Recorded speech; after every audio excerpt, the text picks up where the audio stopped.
When it comes to what's happening in Wayne County and the North Carolina area, look no further than Taylor House Publishing. If you have a story that needs to be told, please contact us via email at taylorhousepublishing@gmail.com.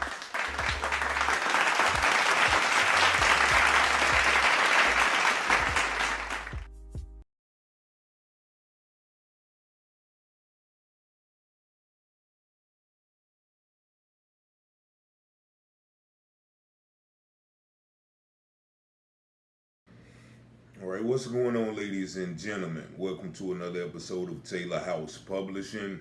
And today I'm going to talk about an incident that looks like it's leading towards a miscarriage of justice. And before I start, I definitely want to offer my heartfelt condolences and prayers to the family and friends of 19-year-old Jaden Van. Now, if you don't remember, Jaden Van was the teenager who was shot Friday, I think it was May the 28th, in the Willow Run section of Goldsboro, North Carolina. Reports say that he was shot in the back of the head a few times, and unfortunately, he succumbed to his injuries earlier last week.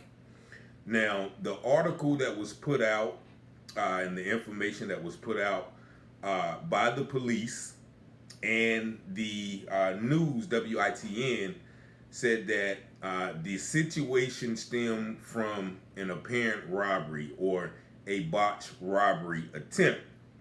And also, on this police report, which I've shown in previous videos, this police report listed Jaden as the suspect in the robbery attempt. Now, it also lists 3 individuals of Hispanic descent as the victims in the case. Now, there was some ambiguity of who was shot for a few days until the news released the information that it was Jaden who was shot. But also, once again, the report lists him as the suspect. So let me clear this story up for you. I received a few messages and some information about what really occurred, right? So reports and video shows and information I received that Jaden was in contact with 3 individuals. All 3 are listed in Wendell, North Carolina, and they are listed in the same residence, meaning they may be of some relation.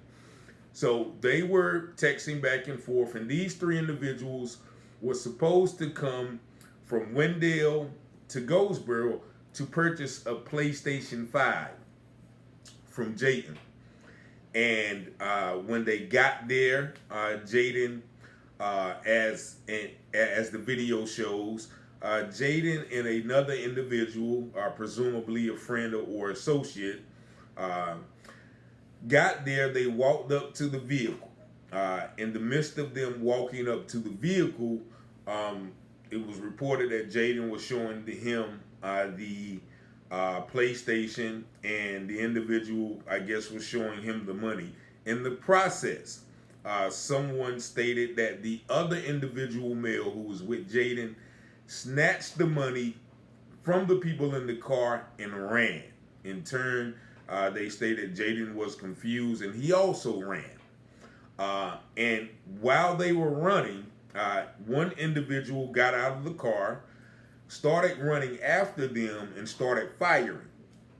And of course, we know that Jaden was hit in the back of the head. First of all, anybody who knows people of Hispanic descent, Mexican, one thing you do is don't play with their money. Side note, I remember I was in Virginia, and it was a young Mexican who wanted to buy some crack. And I told him, hold on. So I went, I didn't sell crack, I sold powder. And so I went and sold him the powder. And then about a week later, I seen him at a mutual location, and they said, yeah, little Shorty wants to see you. Now, Shorty was about this tall, probably, right? And so Shorty, I walk into the house, and Shorty comes around the corner with a big gun. A bigger, like the gun was almost bigger than him. And he pointed it at me, and of course I ran out of the house. I seen Shorty a while later, and he told me, he said, man, look, you crossed the Mexican line. I reached in my pocket and gave him that $20 back so fast. But that and anybody who knows, people of Hispanic descent know they don't play about their money. That being said, the fact that the individual got out the car and chased them down is grounds for them to be charged with murder. Now, whoever snatched the money, whether it was the other team or whatever, if both of them knew what was going to happen, all of that is inconsequential, because the $200 and it was listed that was the property that was stolen. The $200 does not warrant you chasing a person down and shooting them. If the person robbed you, then your duty is to call the police. Granted, mind you already have text message, you have the individual's phone, so you're going to have some legal recourse to get that person charged. However, once again, I stated, my Hispanic brothers don't play about their money. Nevertheless, there is reportedly a video from a Ring camera showing what I just described to you on camera. The camera shows them walking up to the car, then it shows them running. And then it shows the person getting out of the car, running, and firing the gun. Now, you don't see the individual, Mr. Van, you don't see him being hit, but you do see the person firing the gun. Anybody knows that is not self-defense. That is not self-defense. That is, first or second degree murder. And it seems disingenuous. It also seems nefarious that Goldsboro police have yet to charge any one of those individuals. Now, I don't know which of these three individuals actually shot Mr. Van, but there is no reason, if there is a video like that this person shouldn't be charged. Also, it is stated that neither one of the teens who snatched the money had a gun. But if you look at this article, it says police say that the shooting was the result of a botched robbery attempt, and they say witnesses are cooperating, and the gun used in the shooting has been found. Now, that phrase "has been found" makes it seem like there was some, throwing away of the gun, or there was some struggle or something, or what have you. But from my understanding, the individuals who were in the car, the three individuals, actually called the police. They called the police, and of course, I'm pretty sure that when they called the police and gave their side of the story, then police have the gun. So they have the gun, they have the video, they probably have their testimony of what happening. So there is no reason why this individual shouldn't be charged. And the mere fact that they're creating the narrative of a botched robbery attempt, and they're listing Jaden in the police report as a suspect, is an attempt to garner sympathy or garner disregard for the life of Jaden. Now, mind you, I don't condone, what they did or what his friend did was absolutely, unequivocally wrong. You don't go and snatch anybody's money when they are trying to, do a legitimate deal. Not excusing that, but also you can't excuse the fact that these people are running away. And so you get out of the car, you chase them down, and you basically execute them. That is not self-defense. That is no ground. So I think that this narrative, this police report, those articles are all playing to the fact to desensitize the public to Mr. Jaden's death. But I want to make this video, and I want you guys to rally around the family of Mr. Van and put the pressure on Goldsboro police to do the right thing. Now, once again, if those individuals had a gun and they was holding those individuals at gunpoint, and then they return fire or they protect themselves, now that's a whole nother different story. But according to the video, and I have not yet seen the video, if anybody wants to send me the video anonymously, please feel free to do it, because I think that this is something that Goldsboro Police and the Wayne County judicial system is trying to quietly let go away or let die.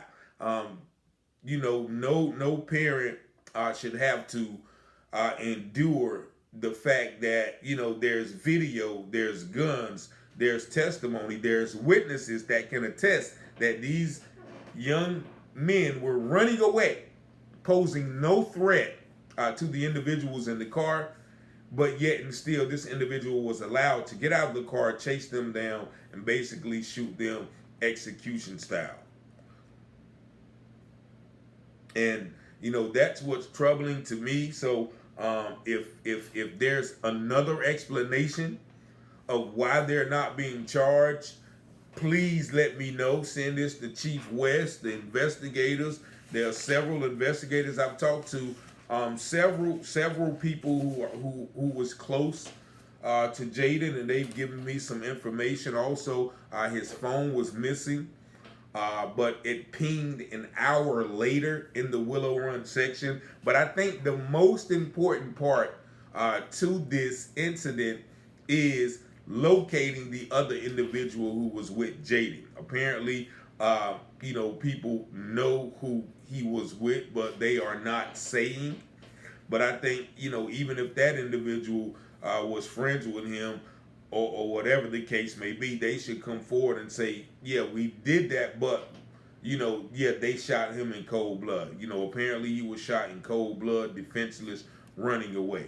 And so and if you notice the continuous narrative, even when Mike Brown or any Alton Sterling, they always try to create a narrative where he stole something, or he did this, or he did that, and that is the narrative that we see with this botched robbery narrative. Say, okay, well, if somebody was killed in a botched robbery, then hey, so what? Everybody goes home. They were doing something wrong. But that is not the case in this instant. It wasn't a robbery with a gun, from my understanding.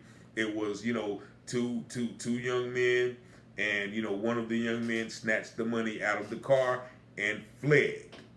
And that does not give anybody a right to chase somebody down. $200, that property is not worth the life of the young man. So 919-587-7782. If you guys have any information that corroborates this story or disputes this story, then please let me know, because I don't want to see a young man and a young man's family endure this without getting the proper justice, without getting the proper recourse, without getting the proper restitution.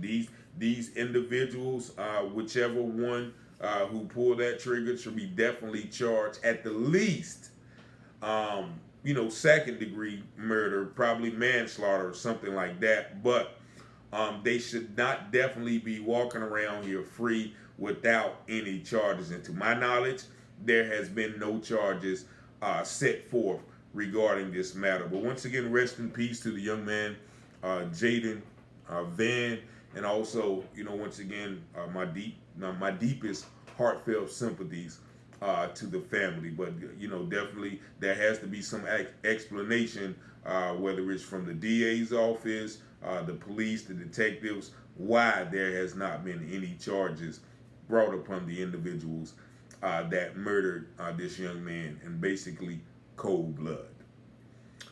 919-587-7782. Peace and blessings.